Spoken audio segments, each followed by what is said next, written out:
Sachez également que le 27 mars dernier, le Bloc québécois était le seul parti politique qui était avec les étudiants lors d'une manifestation face au gouvernement pour justement apporter le message que le 800 millions du gouvernement fédéral doit être transféré au gouvernement du Québec, justement pour aider au niveau du postsecondaire.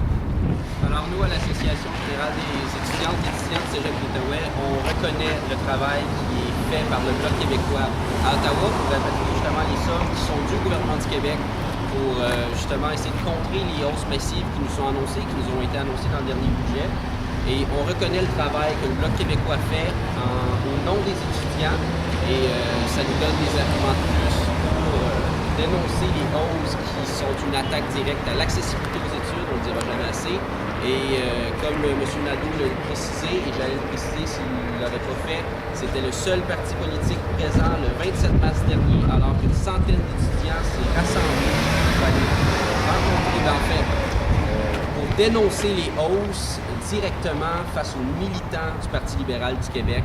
Et M. Nadeau était sur place et Dino Lemay aussi était sur place et c'est grandement apprécié. On apprécie leur soutien infiniment. M. Blanchette de l'Association des étudiants des sciences sociales de l'UQO. Écoutez, moi je vous rappelle qu'il faut lutter. Il faut lutter parce qu'une population instruite, c'est le plus beau cadeau qu'on peut se faire collectivement. Ce que les étudiants demandent, c'est pas de la charité.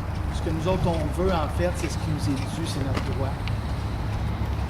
Tout ce qu'on veut, c'est qu'on croit en nous, qu'on arrive sur le marché du travail, qu'on puisse participer justement à cette collectivité. Augmenter les frais de scolarité, bien, c'est empêcher les talents de s'épanouir. C'est aussi empêcher les esprits d'accéder au savoir. C'est nous empêcher de bâtir le monde de demain. Augmenter les frais de scolarité, c'est aussi la mise à mort de l'Université du Québec.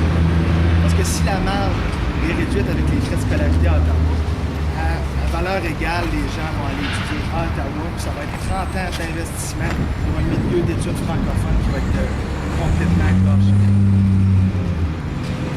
Parce que ce qu'il faut comprendre, c'est qu'on n'est pas non plus acculé au pied du mur. C'est pas comme s'il y avait pas d'autres solutions. Les 800 millions que le Bloc va aller nous chercher, ça va empêcher le gouvernement fédéral d'aller picher dans la poche des étudiants pour pallier en quelque sorte au manque à gagner pour une éducation de qualité. Parce que c'est sûr que ça paraît facile s'écraser et accepter la hausse des frais de scolarité. Parce que c'est ce qu'on veut nous faire croire aussi. On essaie de nous culpabiliser, de nous faire passer pour des enfants gâtés dans l'opinion publique. Mais ce qu'il faut comprendre, c'est que c'est notre droit, c'est qu'on ne peut pas laisser les partis au pouvoir hypothéquer notre avenir, hypothéquer l'avenir de tous. Voilà. Alors, vous comprendrez, le Bloc québécois, son travail, c'est au niveau du 800 millions du gouvernement fédéral qui doit être transféré au Québec. Le gouvernement du Québec négociera, travaillera avec ses partenaires sur le terrain, les étudiants, pour faire avancer l'éducation ici. Alors, vous comprendrez, le Bloc québécois, son travail, c'est au niveau du 800 millions du gouvernement fédéral qui doit être transféré au Québec. Le gouvernement du Québec négociera, travaillera avec ses partenaires sur le terrain, les étudiants, pour faire avancer l'éducation ici au Québec, ici en Outaouais. On calcule que c'est 16 millions. C'est un manque à gagner réel pour l'université et pour le cégep. Alors, on va vos questions.